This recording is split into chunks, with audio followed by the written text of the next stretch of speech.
Imagine a time when life seems to flow in unexpected directions, where every step is a choice that echoes beyond the visible. We live in days where few are called to rise and act differently, but those who answer the call face a singular journey. These chosen ones are not merely mystical or idealized figures. They are real people, flesh and blood, shaped by life's storms and forged in the solitude of silence. Ordinary men and women, yet with an extraordinary mission. God in these last days has been raising people to represent something greater than themselves. He is not only looking at those who occupy pulpits or lead congregations. His search is for hearts willing to impact every corner of the world, whether in education, business, or any other sphere where influence can transform lives.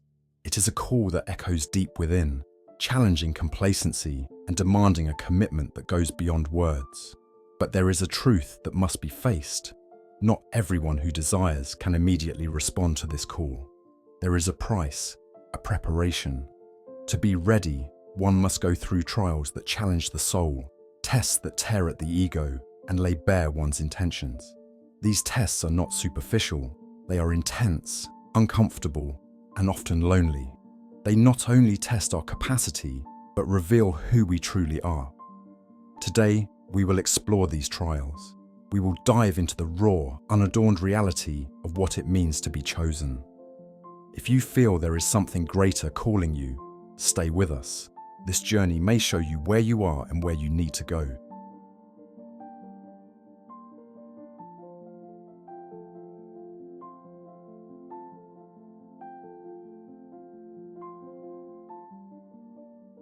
The first test every chosen one must face is the test of faith, a trial that goes beyond pretty words or the comfort of superficial beliefs.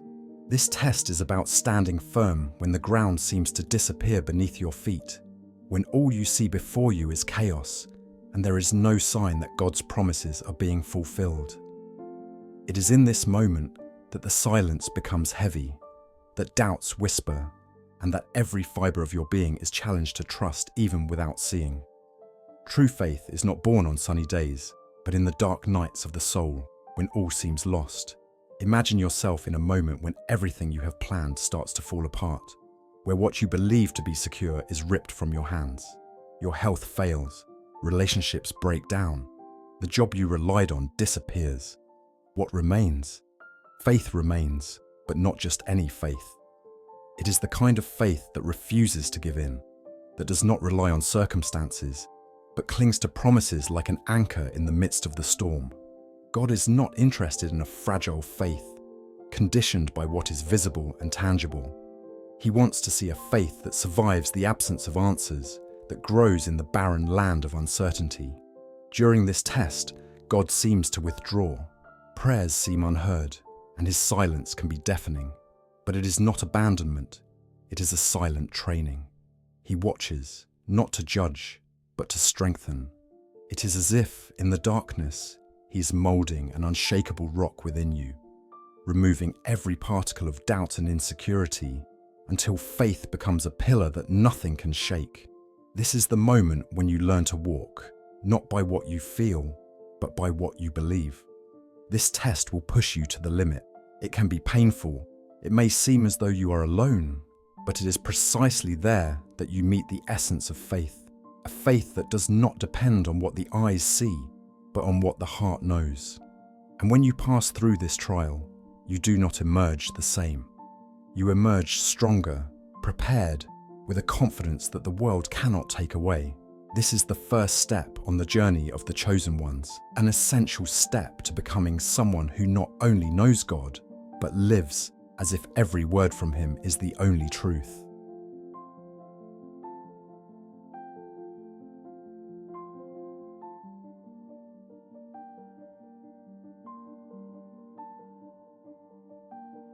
The second test, the test of time and patience, is one of the hardest to face. It does not manifest in bursts of pain or acute moments of crisis, but unfolds slowly, dragging on for days, weeks, and years, with no rush to end. It is the test of prolonged silence, the wait that seems endless. In his wisdom, God uses time as an unforgiving master that teaches us the virtue we lack most, patience.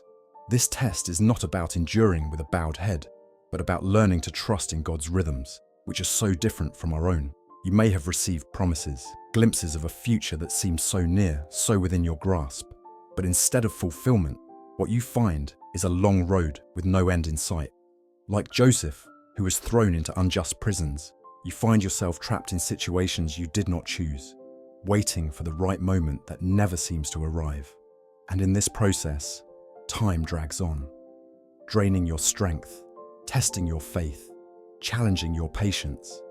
It is not just about waiting, it is about how you wait.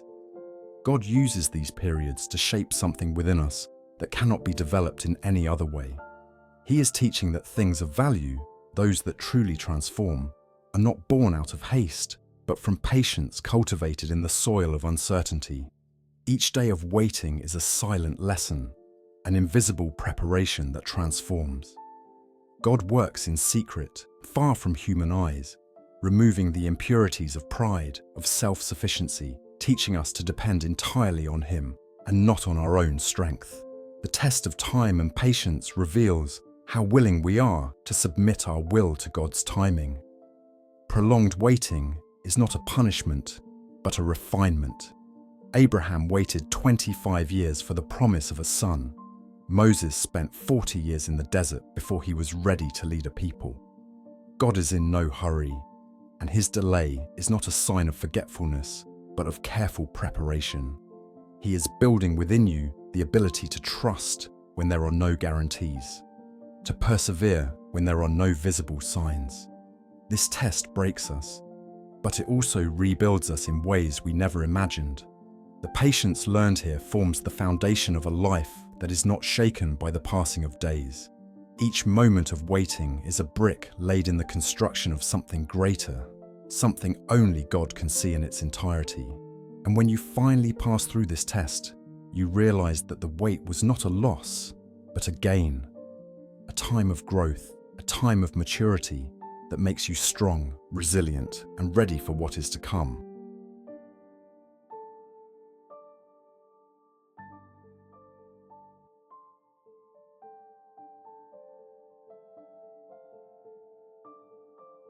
The third test, rejection for righteousness, is one of those moments that silently and deeply pierces the heart.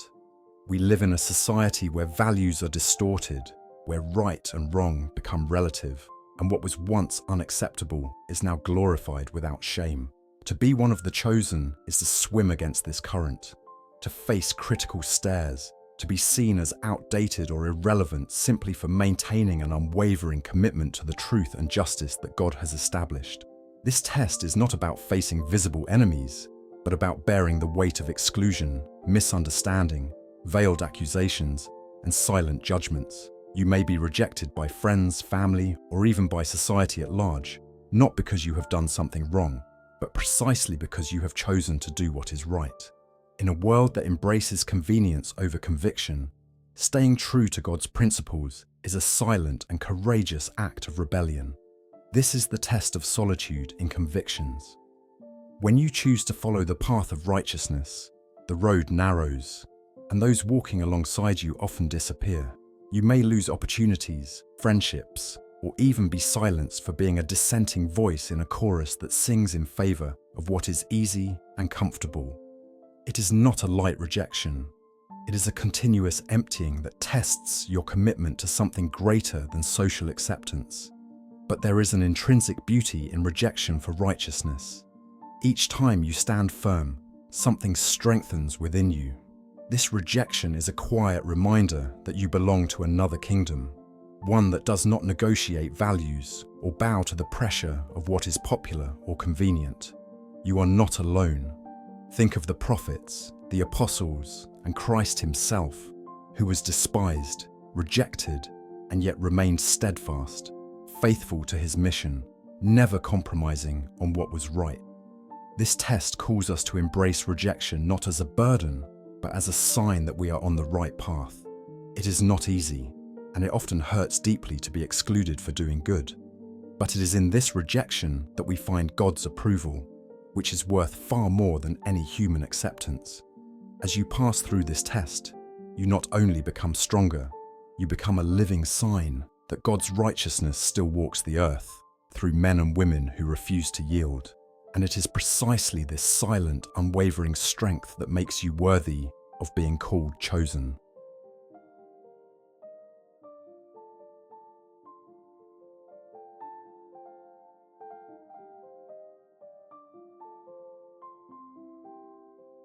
The fourth test, the desert experience, is perhaps the most solitary and revealing of all. There are no maps to prepare us for it, nor clear signs of exit when we are in its midst. The desert is not a physical place, but a state of the soul where everything feels barren, where the voices that once guided us fall silent, and the securities we relied on vanish. It is the moment when God leads us into a necessary isolation, where He becomes our only source of sustenance and hope. The desert is a place of confrontation, not with others, but with oneself. It is there that our deepest fears, our most intimate doubts, and our hidden weaknesses are brought to the surface. Everything we avoided facing during times of abundance is revealed in the desert's scarcity. God leads us to this desolate terrain, not to destroy us, but to shape us, to remove what no longer serves us and to leave only what is essential. It is a painful process, but one that is profoundly transformative. Here, we are stripped of distractions, comforts, and false securities. There is no applause, no recognition, only the harsh and relentless silence of the desert. And in this silence, God's voice becomes clearer, not because He shouts, but because everything else has been hushed. It is in the desert that we learn to depend on Him absolutely, without reservation. It is where faith ceases to be a theory and becomes a daily practice, one step at a time, even when there is no visible horizon. The desert experience teaches us that God's greatest lessons are not found in times of abundance, but in moments of deprivation. Moses spent 40 years in the desert before leading his people. Jesus was led into the desert before beginning His ministry. There, pride is broken, impatience is challenged, and perseverance is built. Each day in the desert is an exercise in trust, an opportunity to be refined in the invisible furnace of solitude and complete dependence on God. And when we finally emerge from the desert, we are no longer the same. Something within us has changed forever. It is not a visible change, but an inner transformation, a strength known only to those who have walked through those barren lands. The desert teaches us to see beyond the visible, to hear beyond the audible, to believe in what has not yet been revealed. It is a test no one chooses, but one that all who are called must endure. And as we emerge from this time, we realize that the desert was not an end, but a beginning. The beginning of a purpose that can only be fulfilled by those who have been refined in silence and waiting.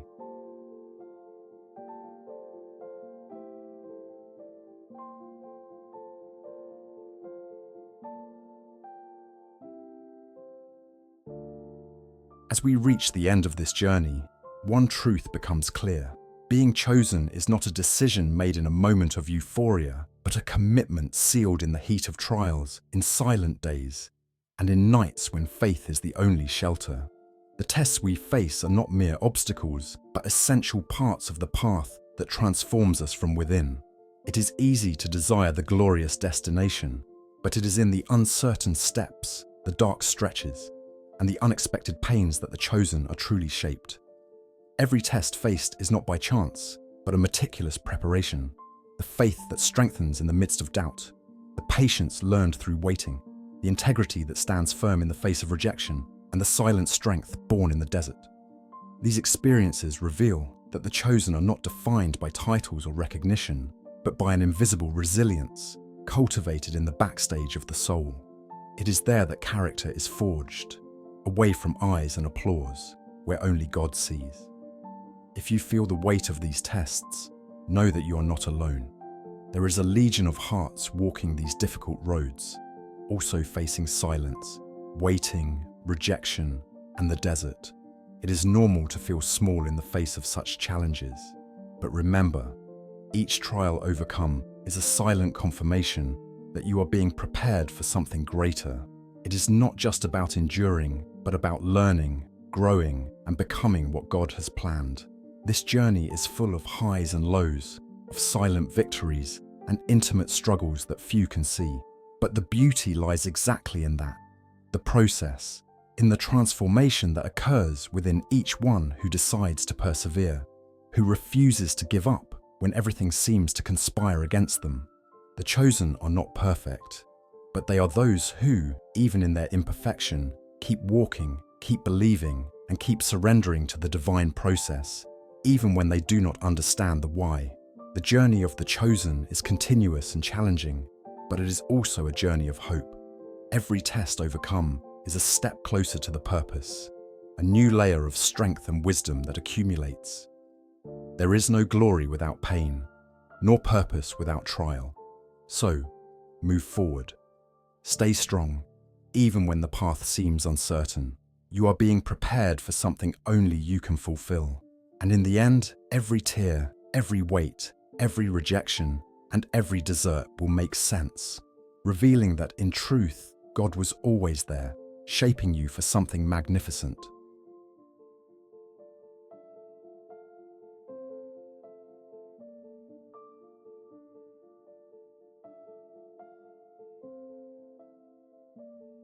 If this message about the trials of the chosen resonated with you, and you connected with the struggles of faith, patience, rejection, or the desert experience, don't let this journey end here.